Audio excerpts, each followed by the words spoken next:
Olá pessoal, graça e paz. Tudo bem com todos por aí? Hoje a gente vai dar seguimento então à compreensão desse, desse entendimento da progressão da vida cristã. Exaustivamente a gente falou a respeito da importância dos fundamentos, do enraizamento da vida cristã. Comparamos a nossa vida com a construção de uma casa ou com uma planta desde a semeadura. Então, eu queria, inclusive, esses dias a gente passou num local aqui na nossa cidade e nós deparamos ali com uma árvore de 200 anos de idade. E é interessante você observar a grandeza daquela árvore o tronco dela, assim, todo retorcido, um tronco, assim, bem gigante mesmo, mas quando você olha para aquela árvore, você pensa assim, puxa vida, tantas e quantas coisas aquela árvore já, naquele mesmo local, ela presenciou, né? Aí eu olhava para ela, fiquei pensando assim, a gente, todo mundo de máscara ali, né? Fiquei pensando, puxa, aquela árvore, se ela tivesse pensamento, né? Ela ia falar assim, olha só, ele, eles estão todos desesperados porque de repente está todo mundo de máscara e, nossa, faz tanto tempo que eu não via isso. Eu lembro da gripe espanhola, eu lembro do cólera, agora veio esse tal de coronavírus e a árvore permanecia lá. A árvore, ela bem enraizada, com o tronco firme, ela permanece de pé. Sejam quais forem as tempestades, sejam quais forem as chuvas torrenciais, a seca, o que quer que venha, uma árvore bem enraizada, ela permanece de pé.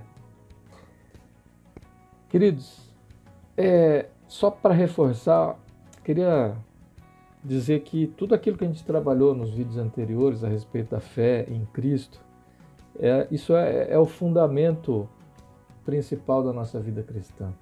E qual que é a meta da nossa vida como uma árvore, da nossa vida como uma casa bem construída e alicerçada na rocha? Sabe, quando aquela passagem fala a respeito das casas construídas ali sobre a areia, eu queria só reforçar para você, querido, querida, a diferença não é que uma casa foi construída na areia. Você pode considerar que as duas casas foram construídas sobre areia. A grande diferença é que uma delas tinha os alicerces lançados em direção à rocha, até que se alcançasse a rocha. A outra casa, ela não possuía alicerces, por isso foi que quando vieram as tempestades, quando vieram os ventos fortes, quando vieram as dificuldades da vida, aquela casa não suportou, aquela casa desabou. Então, o enraizamento, o lançamento dos fundamentos, dos alicerces da vida cristã, muitas vezes essa fase da nossa vida, ela não vai aparecer. Muitas vezes você pode ser que fique esperando, puxa vida, eu quero ser usado por Deus, puxa vida, eu quero ser uma pessoa que ganha milhões de pessoas para Jesus. Amém, glória a Deus por isso. E eu profetizo na sua vida, na vida da nossa igreja, nós como igreja, nós estamos aqui e um dos nossos chamados é esse realmente. Nós iremos ganhar multidões, mas a gente precisa entender que se a gente não lançar alicerces, se a gente não aprofundar raízes, a gente corre sério risco de viver aquele versículo que a palavra fala, de que adianta você ganhar uma multidão de pessoas para Jesus e você mesmo não ter a sua vida salva. Então, queridos, vamos investir no enraizamento, vamos investir no lançamento dos alicerces da vida cristã, para que a gente tenha uma vida embasada no Senhor Jesus, embasada na palavra, e a gente cumpra o nosso propósito pelo qual nós estamos aqui. Amém? Eu queria orar com você. Papai, em nome de Jesus, nós te agradecemos pela oportunidade de estarmos juntos aqui, mesmo que seja através de um vídeo. Mas nós oramos para que o Teu Santo Espírito encontre lugar no nosso coração, na nossa mente, Pai. Nós rejeitamos toda a opinião da nossa alma, nós rejeitamos toda seta inflamada do inimigo que traz confusão, que traz sofisma para a nossa mente, em nome de Jesus Cristo. E nos consagramos a Ti, Pai. Nós oramos hoje, Pai, desejosos de que a nossa vida seja uma vida consagrada ao Senhor, para que assim nós, por onde quer que a gente esteja, a Tua vida em nós faça diferença em nosso meio. Em nome de Jesus Cristo. Amém. Amém. Amém. Queridos, o apóstolo Paulo ele sempre fala nas suas cartas a importância de uma igreja ser madura, a importância da vida de cada irmão, de cada irmã alcançar níveis de maturidade. E eu queria ler aqui primeiramente, primeira carta aos Tessalonicenses, no capítulo 1, verso 3 a 4. A palavra do Senhor diz assim: diante do nosso Deus e Pai, nós nos recordamos sempre do trabalho que vocês fizeram por meio da fé, do esforço que dedicaram em nome do amor e da perseverança que demonstraram por causa de sua esperança em nosso Senhor Jesus Cristo. Irmãos, sabemos que Deus os ama e que os escolheu para si. Fé, esperança e amor. Esses são 3 sinais de uma igreja madura. E entenda que, diante de uma igreja madura, sabemos que Deus os ama e que os escolheu para si. Ou seja, a maturidade, querido, leva à certeza de que Deus nos amou. Muitas vezes a gente traz conosco toda uma bagagem de vida, todo um passado na infância, toda a convivência que nós tivemos com nossos pais, com nossos mentores da nossa primeira fase de vida. E isso muitas vezes traz obstáculos para que a gente receba definitivamente o amor de Deus. Por isso que a gente focar em buscarmos maturidade para a nossa vida, maturidade espiritual, compreensão do quão importante é fundamentar nossa vida na fé, estruturar ela na esperança de vida eterna, na promessa de que o Senhor já nos confiou, já nos entregou, já nos falou exaustivamente que há uma vida eterna para ser vivida. Essa esperança é que vai trazer estrutura para a nossa vida. Essas são as paredes que serão levantadas da nossa casa, que representa a nossa vida cristã. E esse será o que vai fortificar o tronco da nossa vida como uma grande árvore plantada no céu. E quando tudo isso estiver pronto, a nossa vida baseada na fé, estruturada na esperança, o Senhor vem e Ele enche a nossa casa, Ele enche a nossa vida, o nosso coração, a nossa alma com o amor dEle. Como Ele nos amou primeiro, nós recebemos isso E essa maturidade da nossa vida cristã vai nos permitir sermos cheios do ágape de Deus. E esse ágape, ele não, ele não, ele não cabe dentro de nós. Ele transborda. Ele sai de nós e toca a vida de outras pessoas. E esse estilo de vida traz um impacto nas outras vidas que convivem conosco, porque aí já não somos nós, assim, a gente já está próximo de chegar no alvo de sermos semelhantes a Cristo.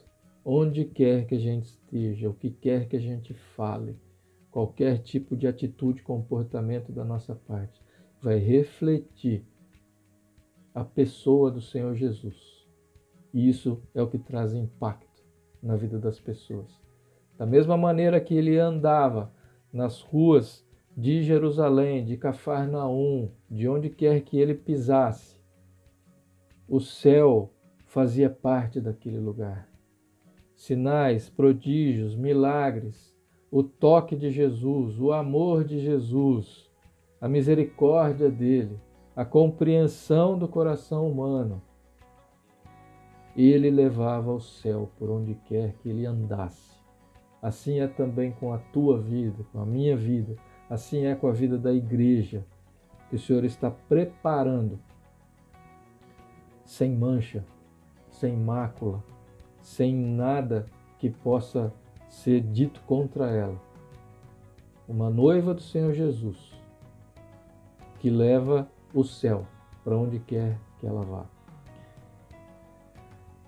Então, o apóstolo Paulo, ele plantou essa igreja em Tessalônica, na Grécia, e ali no livro de Atos relata que ele pregou 3 sábados na sinagoga local, e após esse período, a igreja estava plantada.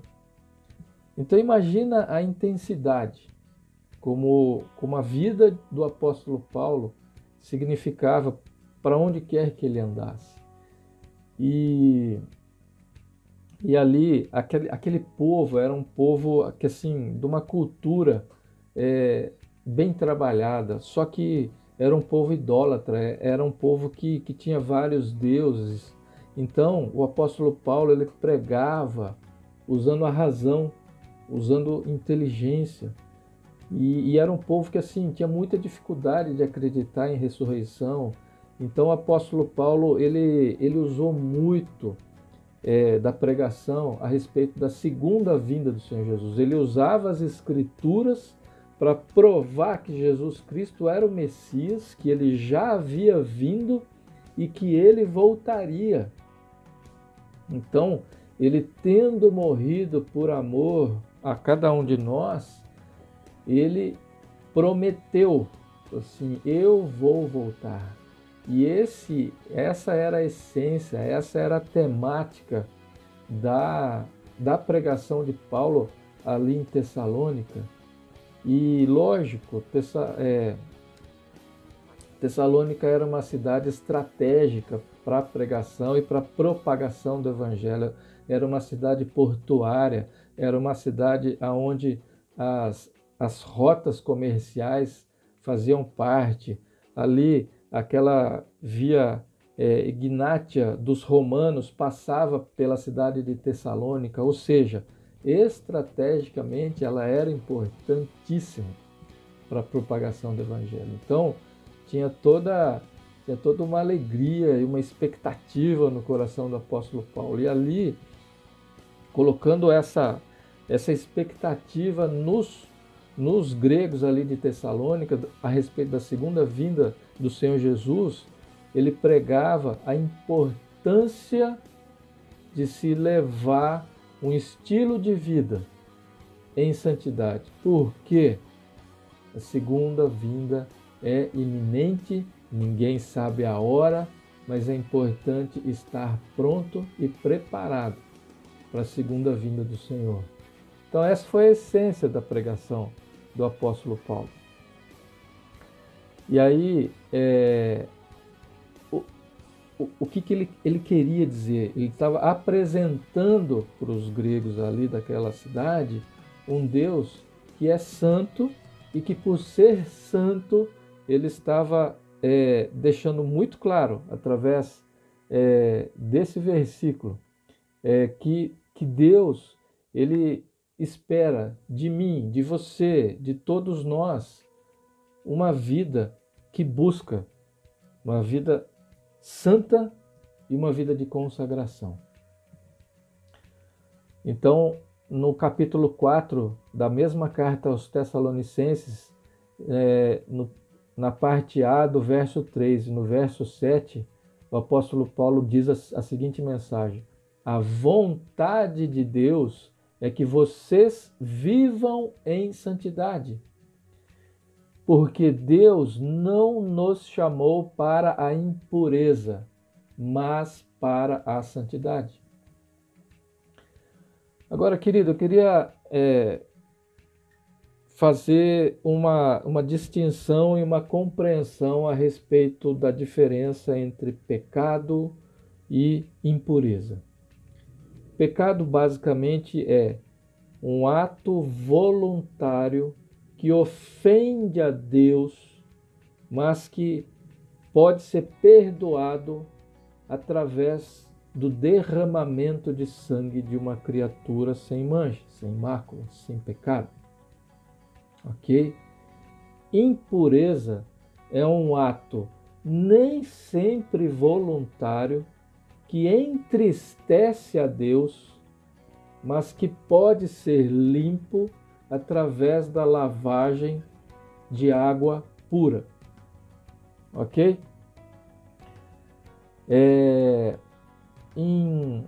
Em João, capítulo 19, no verso 34, nós lemos que ainda na cruz do Calvário, Jesus já tendo entregue a sua alma ao Senhor, a palavra relata que ele foi perfurado no seu lado, e ali o apóstolo João ele relata que saiu de Jesus sangue e água. Então, o que eu quero dizer para você, querido, querida? Que se para o pecado é necessário que haja derramamento de sangue, isso já aconteceu. Graças a Deus, graças a Jesus, graças ao Espírito Santo. O sacrifício perfeito já foi feito. Então, o perdão para o teu pecado, para os teus pecados, para os meus pecados, para os pecados de toda a humanidade, já foi, o derramamento do sangue imaculado já aconteceu. O Senhor Jesus, ele já providenciou o sacrifício perfeito, e esse sacrifício foi aceito por Deus, porque o Senhor, ele pegou o Senhor Jesus e com o poder do Espírito Santo, ele trouxe o Senhor Jesus à vida, ele ressuscitou, e hoje o nosso Redentor vive, glória a Deus por isso. E ele se senta à direita do Deus Criador, do Deus que é Pai, que derramou amor por toda a humanidade, entregou seu próprio Filho por amor a você e a mim, para que todo o pecado da humanidade fosse limpo. E a partir daí, a questão do afastamento de nós, da santidade de Deus, foi resolvida para todo aquele que acredita. E todo aquele que acredita e crê nessa obra, ele é um filho obediente. É um filho que está atento à vontade do Pai. E o filho que está atento à vontade do Pai, segundo a palavra, nós entendemos que a vontade de Deus é que o filho, a filha, a igreja viva em santidade, em consagração. E se saiu sangue e também saiu água, nós entendemos que do Senhor Jesus nós temos a água pura, nós temos a água viva que nos purifica, que nos lava das impurezas, que são os nossos atos, nem sempre voluntários, mas que entristecem o Espírito Santo, mas que através da palavra, através do Senhor Jesus, nós podemos ser lavados dessas impurezas, dessas sujeiras, dessas coisas que atrapalham a nossa vida cristã no nosso dia a dia. Então, o profeta em Ezequiel, a palavra do Senhor diz assim, Ezequiel 36, do 25 ao 27. Aspergirei água pura sobre vocês e ficarão puros. Eu os purificarei de todas as suas impurezas e de todos os seus ídolos. Darei a vocês um coração novo e porei um espírito novo em vocês. Tirarei de vocês o coração de pedra e em troca darei um coração de carne.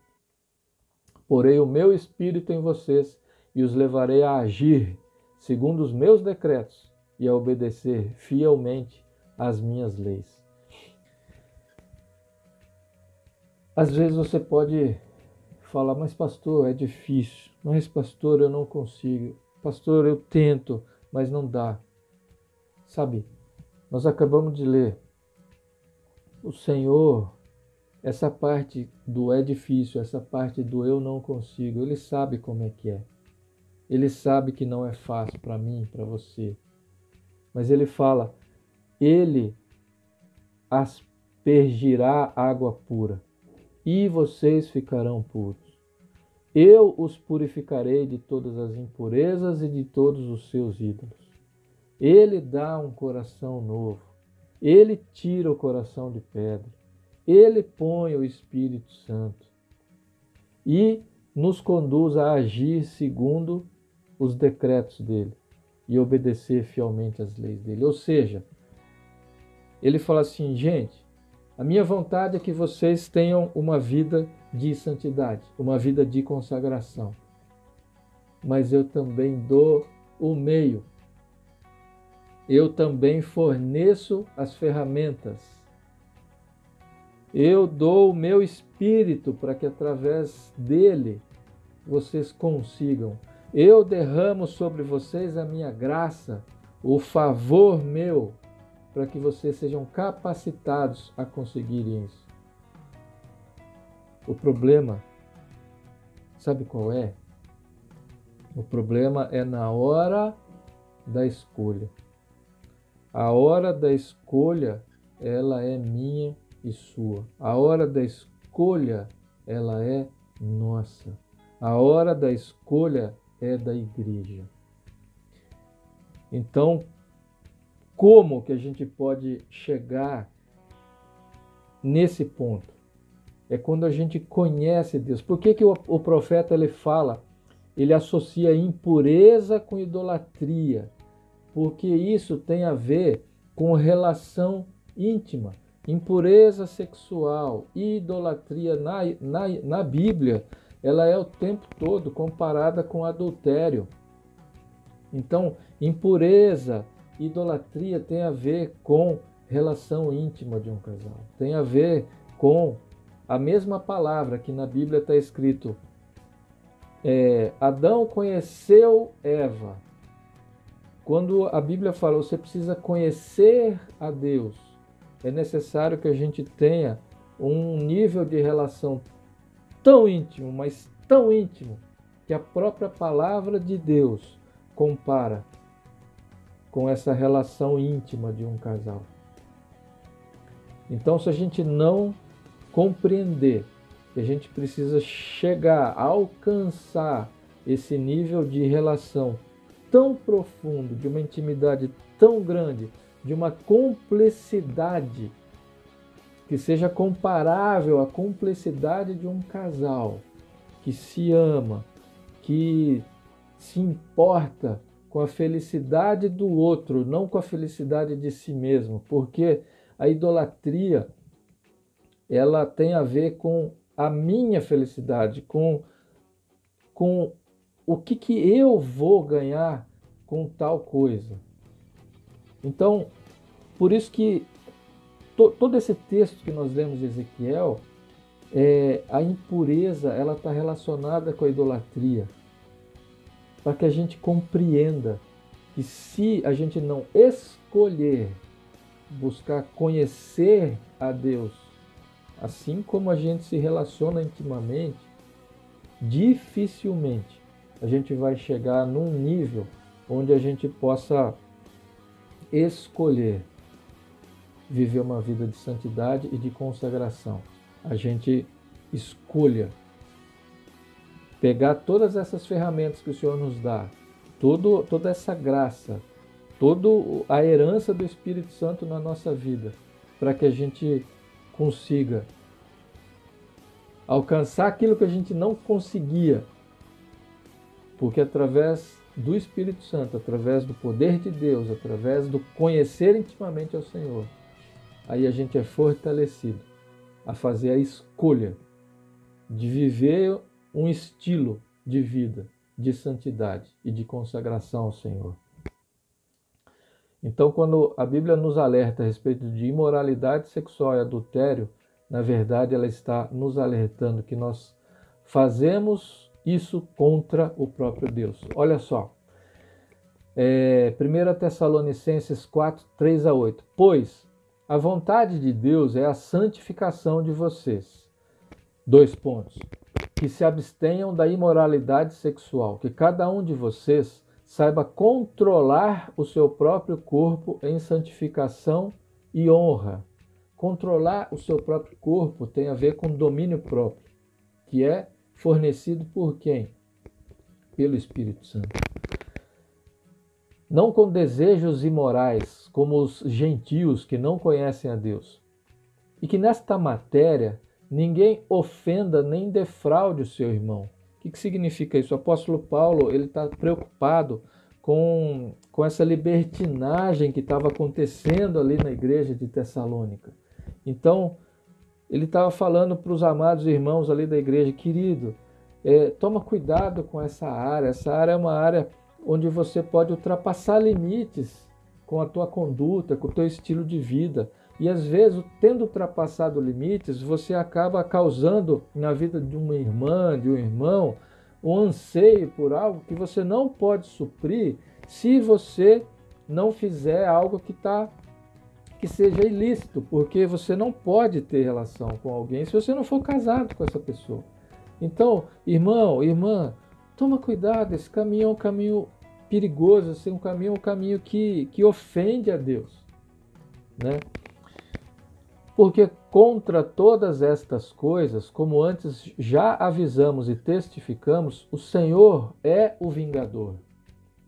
E eu acho interessante quando ele fala vingador, você vai ler a tradução em inglês, é avenger, é vingadores mesmo, sabe? Só que a palavra fala que quem é o avenger, quem é o vingador, é o Senhor. Sabe, é uma palavra que traz um alerta muito grande na nossa vida, porque muitas vezes não é o Homem de Ferro, sabe? Não é o Hulk, não é o Capitão América que vai fazer justiça para a humanidade, sabe? O Senhor Deus é o justo juiz, Ele é o Avenger, Ele é o vingador, sabe? Nele se encontra a justiça perfeita. E esse entendimento de que é Ele o vingador, sabe, precisa trazer em nós um temor e um tremor para que a gente olhe para a nossa vida e fale assim, eu escolho, eu decido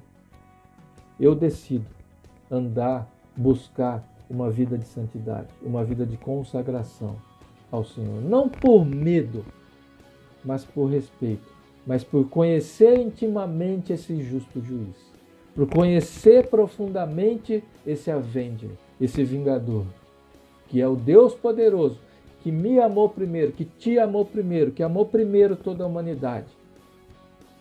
É Ele quem faz justiça. Pois Deus não nos chamou para a impureza, e sim para a santificação. Portanto, presta atenção nessa parte.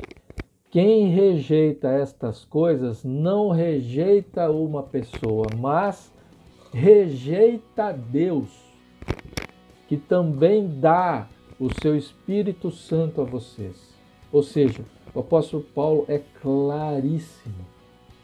Queridos, quando nós não vivemos, quando nós não escolhemos buscar ter uma vida de santidade, uma vida de consagração a Deus, nós estamos rejeitando a Ele, nós estamos rejeitando o Espírito Santo nas nossas vidas. Ezequiel 6, 9 a 10.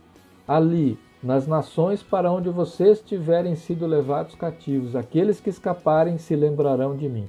Lembrarão como fui entristecido por seus corações adúlteros, que se desviaram de mim, e por seus olhos, que cobiçaram os seus ídolos.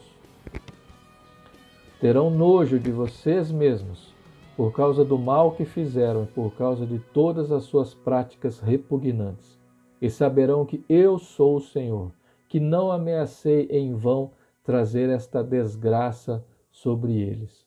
Ou seja, esses versos do profeta Ezequiel, eles deixam claro a comparação que o Senhor faz do adultério espiritual, que é uma vida de idolatria, que é uma vida onde nós, principalmente, precisamos compreender que as nossas atitudes muitas vezes refletem uma idolatria do eu mesmo, uma idolatria de que a minha vida é mais importante, uma idolatria de que o que eu vou ganhar com isso, qual é a vantagem que eu levo em tal situação.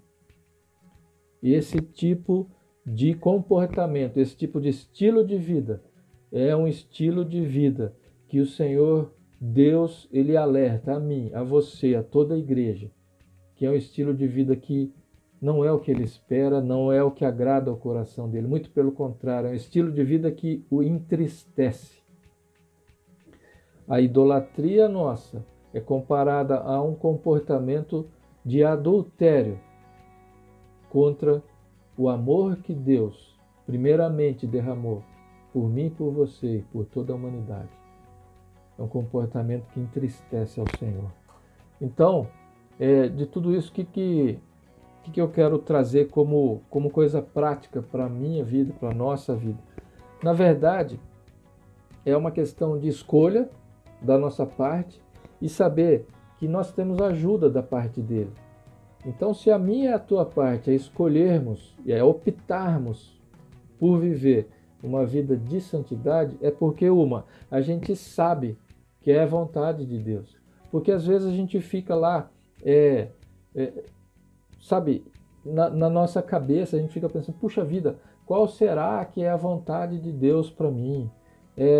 Eu preciso pregar o evangelho lá, eu preciso fazer tal coisa, eu preciso, a minha vida tem que ter obras para o reino puxa, nós acabamos de ler junto. A vontade de Deus é que você e eu, a gente vive uma vida de santidade. Então, quando nós sabemos disso, eu creio que fica mais fácil de escolher. Se é da vontade de Deus que a gente viva uma vida em santidade, em consagração, então vamos escolher isso. Vamos nos livrar dessas impurezas, porque muitas vezes tem gente que pergunta, pastor, pode beber? Pastor, posso ouvir música secular, ouvir música do mundo? Pastor, posso frequentar bar? Pastor, posso ir na balada? O Espírito Santo vai trazer clareza para o teu coração quando você chegar para ele e falar assim, Espírito Santo, para a minha vida especificamente, o que é que isso atrapalha para que eu leve uma vida em santidade e em consagração? Essa é a pergunta. Para que o Espírito Santo revele especificamente para a tua vida quais são as atitudes, os comportamentos, o que eu e você temos escolhido para alimentar a nossa vida, o que é que atrapalha? Quais são as coisas que distorcem o nosso entendimento ou nos conduzem a fazer escolhas que interferem na nossa vida de santidade? Sabe? O Espírito Santo, ele traz revelação ao coração. Ele traz determinados incômodos e você entende a resposta do Senhor especificamente naquela área da tua vida, onde você já tem uma pulga atrás da orelha, mas permita que o Espírito Santo te ajude, nos ajude a compreender onde é que estão as grandes dificuldades para que a gente viva uma vida em santidade. É uma questão de escolha e de ajuda. Então, nessa circunstância, por que a gente fundamentou a nossa vida na fé e naqueles outros componentes que estão juntos com a fé nos alicerces da nossa vida? Tenha fé e tenha perseverança, para que nessa busca pelos obstáculos, pelas dificuldades, pelas sujeirinhas que vão pelo nosso caminho nos impedindo de levar uma vida em santidade, tenha fé e perseverança e espere no Espírito Santo. Busque exaustivamente nele, para que ele traga revelação. E em trazendo revelação, você tem a oportunidade de escolher se livrar dessas impurezas, ser lavado pela água pura do Senhor Jesus na tua vida. 1 Coríntios 6, de 9 a 20. Vocês não sabem que os perversos não herdarão o reino de Deus? Querido, querida, queria só que você prestasse bastante atenção no conceito de reino de Deus, tá? Não entenda aqui a respeito de salvação, entenda aqui a respeito de governo do Senhor sobre a tua vida, sobre a vida daqueles a quem o apóstolo Paulo está falando. Porque nós falamos a respeito da igreja de Tessalônica, uma igreja a qual o apóstolo Paulo ele está falando, vocês são uma igreja que estão a caminho da maturidade, porque reconhecem o amor de Deus.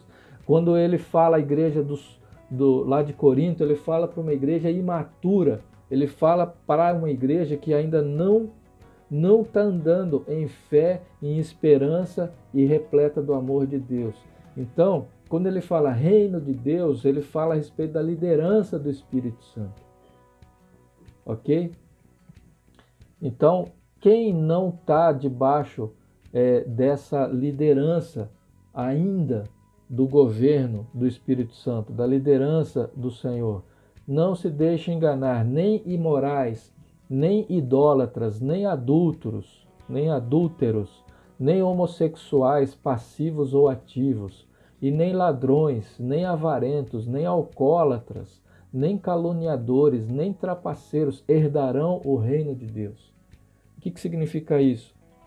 Praticantes dessas coisas não estão, lógico, debaixo da liderança do Espírito Santo, mas vão receber salvação? Claro que vão, mediante o quê? Mediante uma igreja que é madura, que se posiciona em fé, esperança e cheia do amor de Deus. Para quê?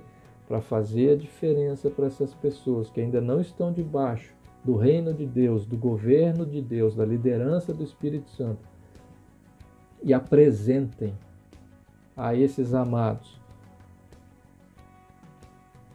a boa nova do Senhor Jesus, a boa nova de Deus, através do Espírito Santo, e traga a oportunidade de arrependimento dos pecados, e que existe uma notícia de que eternamente todos esses que nós acabamos de citar, que a Bíblia na verdade cita, receberão salvação através de uma igreja madura que prega e que vive em santidade e em consagração, para que em amor, levando a boa nova, esses queridos, esses amados, haja conversão. Por quê? Porque a palavra vai falar que nós também éramos assim, mas fomos alcançados pela graça do Senhor Jesus. Fomos alcançados pelo sangue e pela água pura do Senhor Jesus. E nós, crendo nele, recebemos salvação. Para quê? Para que, amando esses outros que nós acabamos de ler, também recebam salvação. Através de que tendo sido expostos ao Evangelho, eles creiam e recebam vida eterna. Olha só, assim foram alguns de vocês, assim fomos nós. Mas vocês foram lavados, foram santificados, foram justificados no nome do Senhor Jesus Cristo e no Espírito do nosso Deus. Glória a Deus por isso. Tudo me é permitido, mas nem tudo convém. Tudo me é permitido, mas eu não deixarei que nada me domine. Os alimentos foram feitos para o estômago para os alimentos, mas Deus destruirá ambos. O corpo, porém, não é para a imoralidade, mas para o Senhor, e o Senhor para o corpo. Por seu poder, Deus ressuscitou o Senhor e também nos ressuscitará. Vocês não sabem que os seus corpos são membros de Cristo? Tomarei eu os membros de Cristo e os unirei a uma prostituta? De maneira nenhuma. Vocês não sabem que aquele que se une a uma prostituta é um corpo com ela? Pois como está escrito, os dois serão uma só carne. Mas aquele que se une ao Senhor é um espírito com ele. Fujam da imoralidade sexual. Todos os outros pecados que alguém comete fora do corpo os comete, mas quem peca sexualmente peca contra o seu próprio corpo.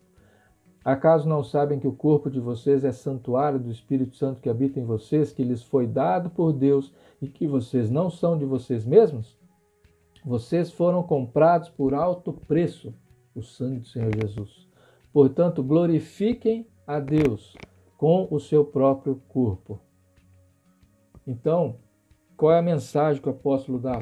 Fujam da imoralidade. E no capítulo 10 de 1 Coríntios, no verso 14, ele fala: por isso, meus amados irmãos, fujam da idolatria. Então, qual é o recado do apóstolo Paulo? Foge da imoralidade, foge da idolatria. Por quê? Porque isso entristece o coração do Pai. Pai nos chamou para viver um estilo de vida de santidade, porque Ele é santo.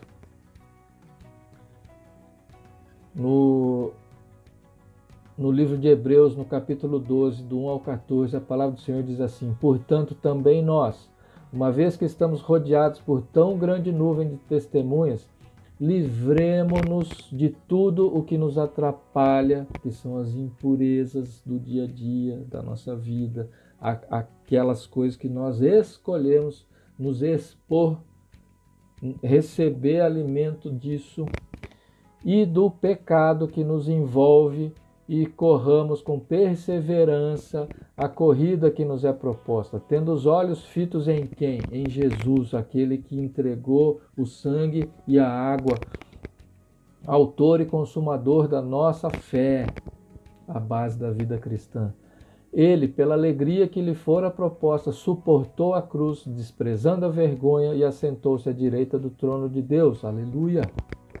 Pensem bem naquele que suportou tal oposição dos pecadores contra si mesmo, para que vocês não se cansem nem desanimem. Tenha perseverança.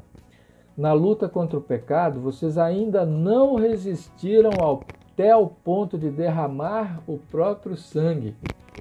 Forte isso, hein? Vocês se esqueceram da palavra de ânimo que ele dirige a vocês como a filhos. Meu filho, não despreze a disciplina do Senhor, nem se magoe com a sua repreensão, pois o Senhor disciplina quem ama e castiga todo aquele a quem aceita como filho. Suportem as dificuldades, recebendo-as como disciplina.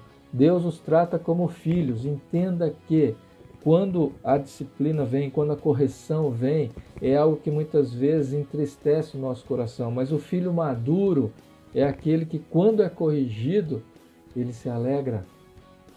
Então, as dificuldades da sua vida, da nossa vida, muitas vezes, quando você e eu, a gente começar a enxergar as grandes dificuldades da vida como correção de Deus para nós, e isso provocar em nós um sentimento de alegria, é um sinal de que nós estamos amadurecendo na fé. Ora, qual o filho que não é disciplinado por seu pai? Se vocês não são disciplinados, e a disciplina é para todos os filhos, então vocês não são filhos legítimos, mas sim ilegítimos. Além disso, tínhamos pais humanos que nos disciplinavam e nós os respeitávamos. Quanto mais devemos submeter-nos ao Pai dos Espíritos para assim vivermos. Nossos pais nos disciplinavam por curto período, segundo lhes parecia melhor. Mas Deus nos disciplina para o nosso bem, para que participemos da sua santidade. Nenhuma disciplina parece ser motivo de alegria no momento, mas sim de tristeza. Mais tarde, porém, produz fruto de justiça e paz para aqueles que por ela foram exercitados. Portanto, fortaleçam as mãos enfraquecidas e os joelhos vacilantes. Façam caminhos retos para os seus pés, para que o manco não se desvie, antes seja curado. Esforcem-se para viver em paz com todos e para serem santos. Presta atenção nessa última parte. Sem santidade, ninguém verá o Senhor. Então, a mensagem que o Senhor tem para mim e para você nessa manhã, ou nessa tarde, ou nessa noite, eu não sei quando você está assistindo esse vídeo, é: escolha viver em santidade. É bom para você, é bom para o outro que convive com você e é bom para Deus. Ele é muito bom. Deus é bom, Deus é santo. Seja cheio, seja repleto de um coração voluntarioso a ser assim como Ele. Santo, santo, santo. Porque isso é bom para você, isso é bom para o próximo, isso é bom para Deus, para o reino de Deus. Amém? O Senhor te abençoe, o Senhor te guarde. Seja um reflexo da santidade do Senhor, onde quer que você vá, para a glória de Deus. Um beijão no seu coração.